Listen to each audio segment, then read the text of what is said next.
ஜெம்பக்தி நேயர்களுக்கு அன்பான வணக்கம். இன்று நாம் பார்க்க உள்ள தலைப்பு, எதிர்பாராத உள்ளங்கள் இருப்பதே நன்மை. தெளிவு குருவின் திரு மேனி காண்டல், தெளிவு குருவின் திரு நாமம் செப்பல், தெளிவு குருவின் திரு வார்த்தை கேட்டல், தெளிவு குருகுரு சிந்தித்தல் தானே. சிவாய நம. திருச்சிற்றம்பலம். நம்ம வாழ்க்கையில கஷ்டப்பட முக்கிய பெரிய காரணம் எதிர்பார்ப்பு தான். எதிர்பார்ப்பே நம்ம இல்லைன்னா எப்படி இருக்குன்னு ஒரு நிமிஷம் நினைச்சு பாருங்க. ஆனந்தமான வாழ்க்கை இருக்கும். நம்ம ஒரு நண்பர்கிட்டயோ, ஒரு காதலி கிட்டயோ, இறைவன் கிட்டயோ எல்லாரிடமும் ஒரு எதிர்பார்ப்பு வைப்போம்.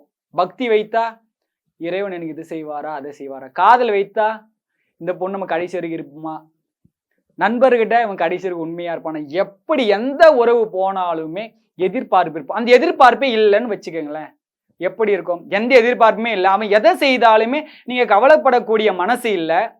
அப்ப நமக்கு கவலைன்றது ஒண்ணு இருக்காது. இந்த எதிர்பார்ப்ப வேரோட நம்ம மனசுல நம்ம அகற்றிட்டாலே நமக்கு இன்பம்ன்ற ஒண்ணு, ஆனந்தம் நம்ம உள்ளத்துல என்றுமே நிலையா நிற்கும்.